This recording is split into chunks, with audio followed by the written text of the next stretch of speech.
Dear students and my teacher friends, Namaskar.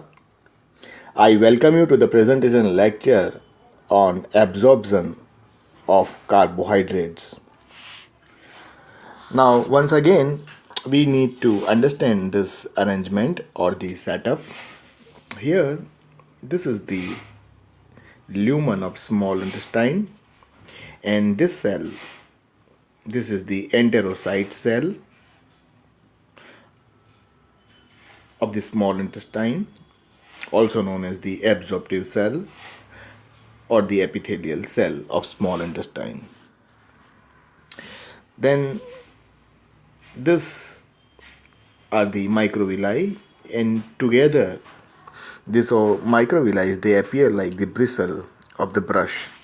So that's why this border is known as the brush border. Here in the lumen, the process of digestion is taking place. Then the digested nutrients, let's say glucose, galactose, fructose, all these nutrients, they enter into the epithelial cell in the cytoplasm. Then they are transported into the interstitial space, and then finally here the blood capillary of hepatic portal system is present.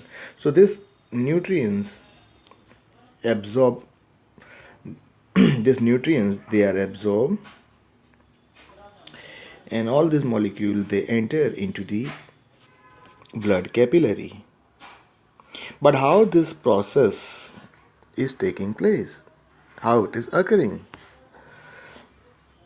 So in the previous lecture we had learned the digestion of starch in the lumen, the pancreatic amylase, how it is digesting the amylose and amylopectin of starch. So once the amylose and amylopectin are digested, the alpha dextrin, maltotriose and maltose are produced, that we know. Now when we drink the milk, in the milk the sugar that is present is lactose. Now in the structure of lactose, we know glucose and galactose are present. Now here in the brush border, this enzyme is shown. The name of this enzyme is the lactase. Lactase splits lactose into glucose and galactose. So in the lumen there is glucose and galactose, which we are getting by the digestion of the lactose. Then in the lumen there is a maltotriose and maltose. So now we know the digestion of maltotriose and maltose. So this maltotriose and maltose, they are digested by the brush border enzyme glucoamylase or the maltase. So when this maltotriose and maltose are digested, we are getting the glucose molecule. So now in the lumen, glucose is there, and third enzyme we know that is sucrase isomaltase. So this enzyme, this brush border enzyme digest alpha limidextrin, maltose, maltotriose. So all this will yield glucose. Here maltose, maltotriose, sucrase, digestion will yield glucose.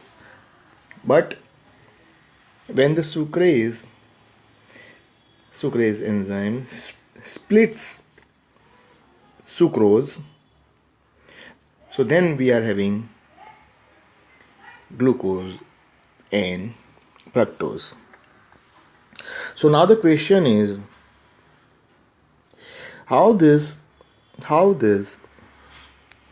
glucose, galactose, and fructose, glucose, galactose, and fructose, they are transported from lumen into the cytoplasm, and then how they are transported into the interstitial space and how they are reaching in the blood capillary, how they are entering in the blood. So that process is known as the absorption of carbohydrates. So now this is the first theory point of this lecture, the absorption. This is the title, absorption of carbohydrates. So the carbohydrates are absorbed from the GI, gastrointestinal tract, and the carbohydrates, when they are digested, so carbohydrates, they are converted into monosaccharide. Site of absorption. So in the lumen, the monosaccharides are present, that is glucose, galactose, and fructose. These monosaccharides are absorbed from the mucosal surface of the jejunum. So the main part where the absorption is going on is the mucosal surface of the jejunum. Here predominantly the monosaccharides are absorbed, and the upper ileum. So upper ileum means the starting portion of the ileum. Okay, we can divide ileum into upper, middle, and end part. So in the upper ileum, the wall of upper ileum is also absorbing the monosaccharides. Now, how these monosaccharides are absorbed? So there are various mechanisms are there for their absorption. Let's say glucose and galactose, these two are absorbed by common Na plus dependent active transport system. Fructose is absorbed by facilitated diffusion, and pentoses are absorbed by simple diffusion. So this is the first point. Now moving on the second point, absorption of glucose and galactose. Now glucose and galactose are absorbed in the epithelial cell, and this epithelial cell of small intestine, they are enterocyte.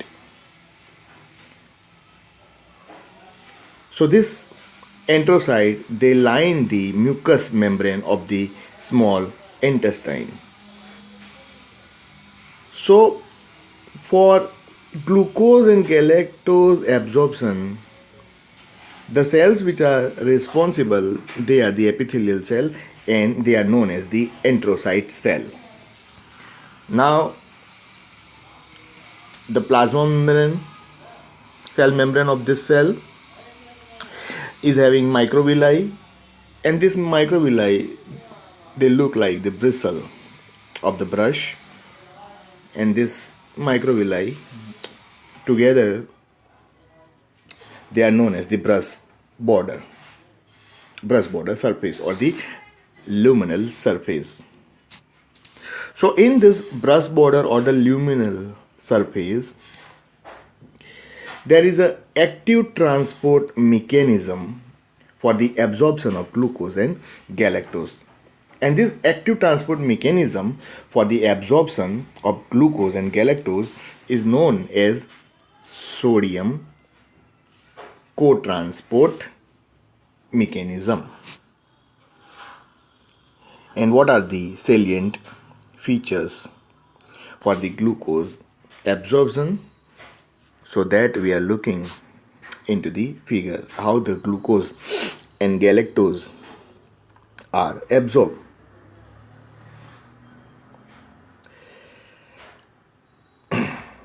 So moving on the third point.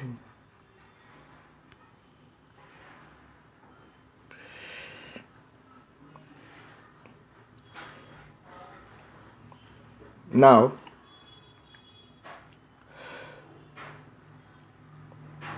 glucose, in the third point we are discussing, the glucose is present, we know the glucose is present in the lumen, and this glucose binds to carrier protein. Glucose binds to carrier protein, and with this same carrier protein, Na plus also bind to carrier protein. The carrier protein which is present in the cell membrane is having two binding sites. One binding site is for sodium and another binding site is for the glucose. This carrier protein in which the glucose and sodium ion going to bind, this carrier protein is known as sodium dependent glucose transporter 1. In the figure I am showing you this sodium dependent glucose transporter. In the figure I am showing you, for example, here in the figure, what is this? See, this is this cell, this entire cell. This cell is the enterocyte cell of small intestine. This is the lumen. This is the lumen of small intestine, and this one is the sodium dependent glucose transporter 1. So this carrier protein or transporter is known as SGLT1 in short, and this SGLT1 is having two binding site. Let's say this is one binding site and let's say this is the second binding site. So in the first binding site, glucose can bind, or in the first binding site the galactose can bind. But there is another binding site, and in this binding site the Na plus ion binds. So this is the carrier protein that we were discussing, and this carrier protein is known as sodium dependent glucose transporter 1. Now when the glucose and Na plus, when they bind to this sodium dependent glucose transporter 1, what happens? In this carrier protein, conformational change occur. That means some changes are taking place in the structure of carrier protein when glucose and sodium ion bind to this carrier protein.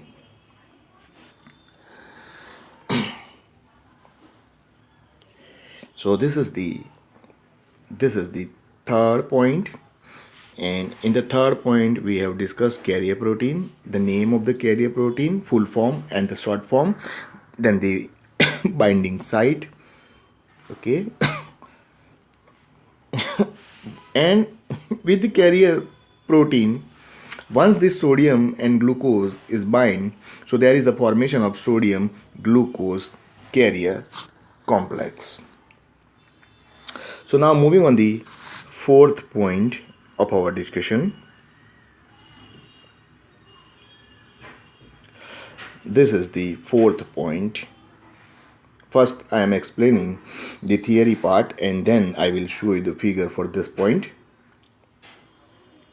Now, in the fourth point, what they are saying, creation of electrochemical gradient across the epithelial cell.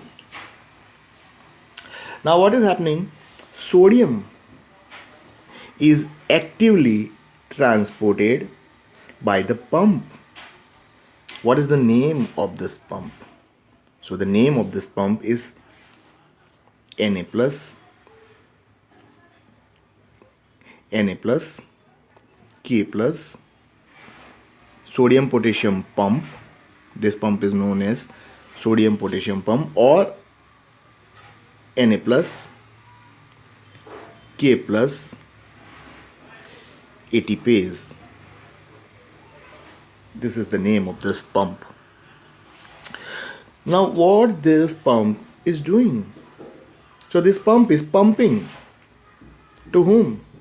So this pump is pumping the sodium from where to where? So from the cytoplasm through the basal membrane and into the paracellular spaces, and this lowers the intracellular concentration of sodium. Now what they are saying is, see, I know this is a bit difficult what they are saying, but actually this is very easy point. Nothing is there.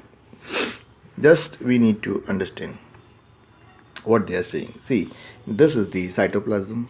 Okay, in the cytoplasm Na plus are there. Okay, but when the glucose is about to absorb from the lumen, that time what happens? The cytoplasm in which the Na plus are there, and this one is the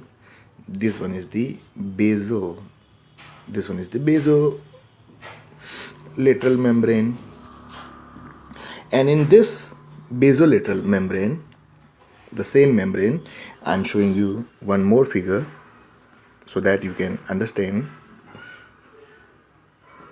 Now in this figure, same thing, okay, same setup. This is the lumen, okay, then this is the brush border, okay, in the cytoplasm Na plus, and here you see this is the basolateral membrane, and this basolateral membrane, in this membrane you see this is the pump. This pump is known as sodium potassium pump, or the Na plus K plus ATPase. This is the name of this pump. Now what is happening? You see this pump is pumping Na plus out of the cytoplasm, and you see the K plus is entering inside the cell, and this is the active process. So ATP is providing the energy for this process. So this Na plus is coming out and K plus is going in the cytoplasm. Now where this Na plus is entering? So this Na plus enters into the blood of the capillary.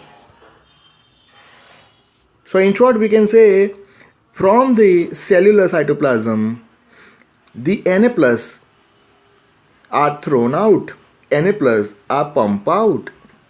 In this figure, you see the pump is shown. So here in the lateral membrane, the pump is shown, and this pump is pumping the Na plus, and the Na plus is entering into the blood capillary. So we are in the fourth point.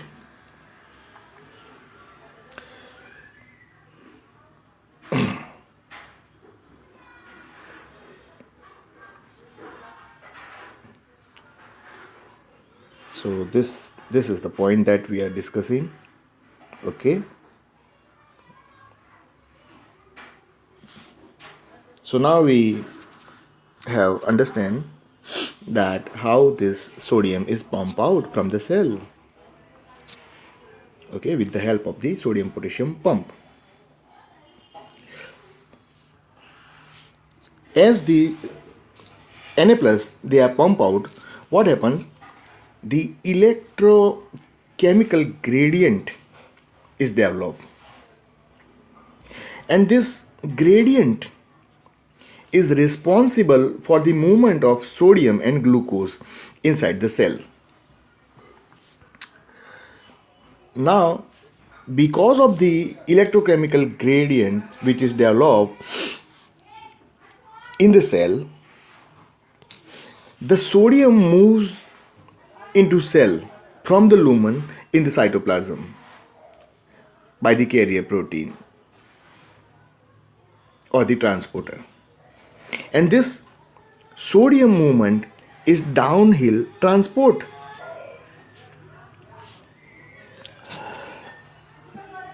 Now what they are saying, what they are explaining over here is that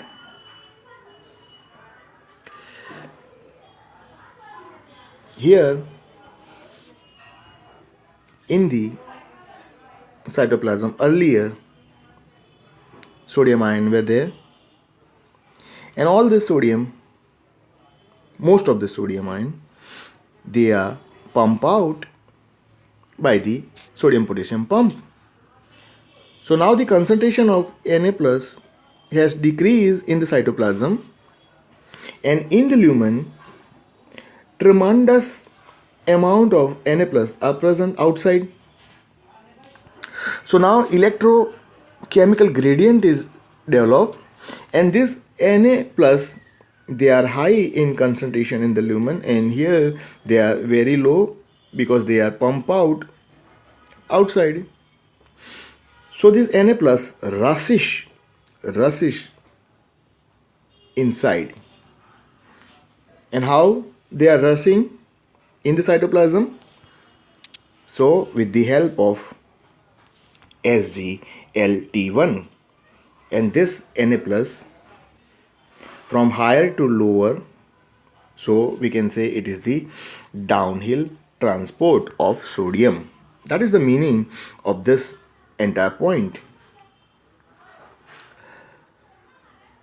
Now you see the flow of sodium ion down the gradient is so forceful that the glucose or galactose molecule attached to carrier protein also enters the cell even against the concentration gradient for glucose.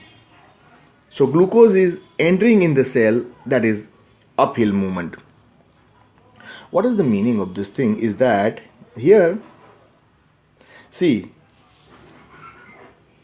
Na plus, so many Na plus together they are entering inside the cell. And this entry is so powerful that entry of Na plus also brings glucose inside. Now, for the glucose, what is happening? In the cytoplasm, already glucose are there. In the cytoplasm, glucose are there. And here, there are fewer glucose molecule in the lumen. But what happens? So many sodium ion are entering in the cytoplasm.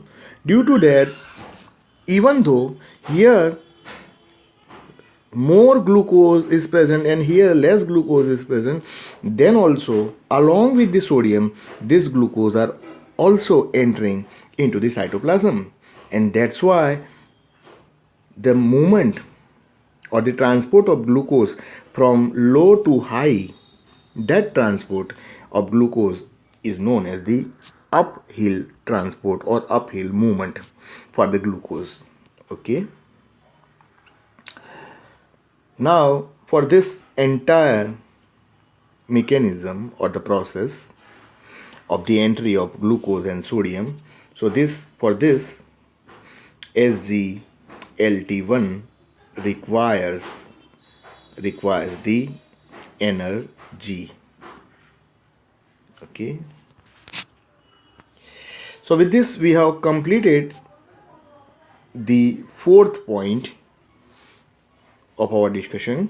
Okay, and I'm showing you the entire figure. Okay, this simple one figure, actually this simple one figure is explaining, is describing the entire lecture, that is the absorption of monosaccharide. Now the fifth point. Now the question is, in the fifth point, now we know how with the help of carrier protein glucose has entered into the cytoplasm of this enterocyte. Now the question is how this glucose comes out from the cytoplasm and how this glucose enter into the blood capillary. This is the question. So here you see it is written transport of glucose into blood capillary. This one is the blood capillary, and this glucose is transported into blood capillary. Okay, so transport of glucose into blood capillary, this is the title, okay, of this point. From the epithelial cell, so this is the epithelial cell, the glucose is transported in the interstitial space. As you can see, the glucose first enter over here, this is the interstitial space, and then the glucose enters into the blood capillary of the portal system. But the thing is, this is not the black color line. This is not the line. This is not a black line. So what is this? Actually, this line is this line is the basolateral membrane. And in this basolateral membrane, what is present? So in this membrane, glucose transporter 2 is present. And what this glucose transporter 2 is doing? So it is facilitated diffusion. It is performing the duty of facilitated diffusion for the glucose. So glucose is transported from the cytoplasm to blood capillary with the help of glucose transporter 2. So in the figure I am showing you,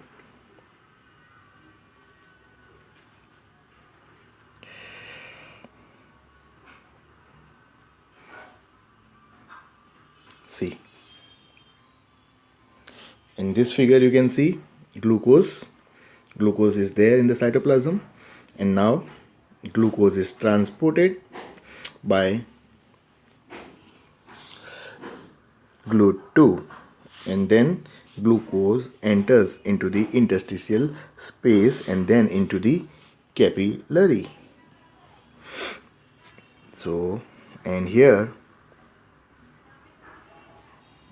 in this figure, glucose or galactose, GLUT2, facilitated diffusion.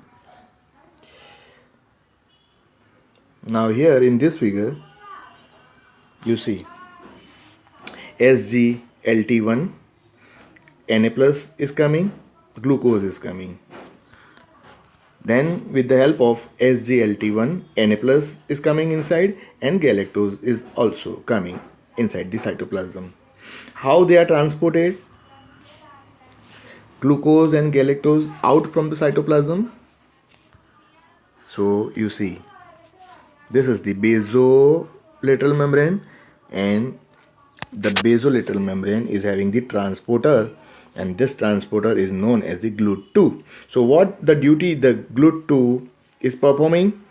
So it is transporting glucose, it is transporting galactose, and GLUT2 is also transporting the fructose out from the enterocyte cell. Okay, so this is the fifth point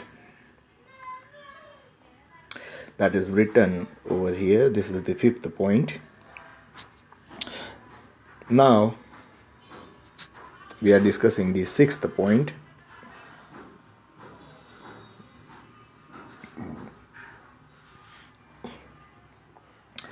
Now, how the fructose is handled, how the fructose is absorbed.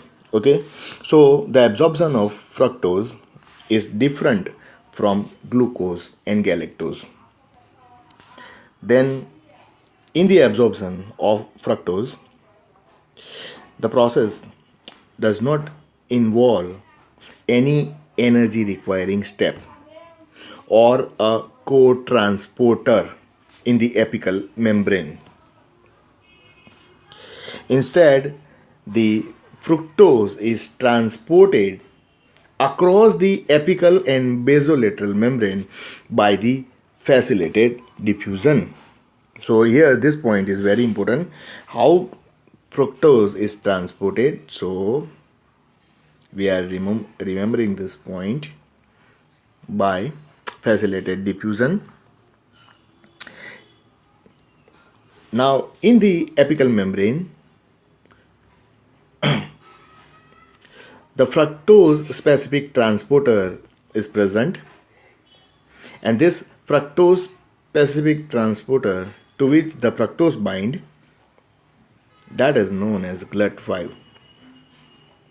And in the basolateral membrane, fructose is transported by GLUT2.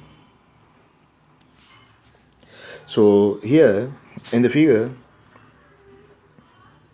in this figure, you see from the lumen, fructose is transported in the cytoplasm by GLUT5. Okay, so GLUT5 is facilitated diffusing the fructose in the cytoplasm, and from the cytoplasm the fructose is facilitated diffuse out by GLUT2. So GLUT5 is present in, this one is the apical membrane, and GLUT2 is present in the basolateral membrane.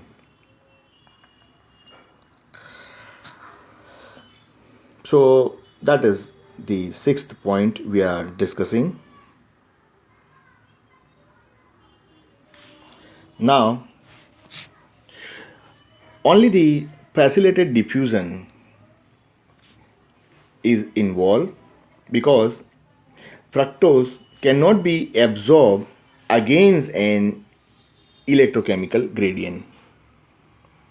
So there is no electrochemical gradient development as far as the fructose is concerned, but we know for the absorption of glucose and galactose, the electrochemical gradient was developed with the help of sodium potassium pump, and that pump was pumping out the sodium ion from the cytoplasm. Okay, but here there is a different story for the fructose. So this is the theory point, how the fructose is absorbed, which are the transporter, GLUT5 in apical membrane, GLUT2 and facilitated diffusion for the fructose. These are the point we are remembering and keeping in mind. Then the last point, this is the last point, rate of absorption of monosaccharide. At which speed monosaccharides are absorbed. So, fastest the glucose and galactose molecules are absorbed. With the intermediate speed, the fructose is absorbed, and mannose and pentose, these are absorbed very slowly. So, with this, we have completed the discussion of this presentation lecture. Now, before I wind up this presentation lecture, I am showing you the figures, the important figures for you. This figure, then this entire figure. Okay, and this figure,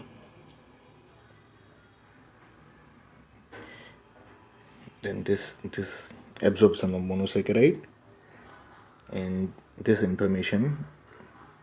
Actually, in the previous lecture, I had also this figure I had shown you, and that time I told you that this figure is very important. Again, I am telling you this figure is very important because this single figure is covering two topics: digestion of carbohydrate and the absorption of carbohydrate.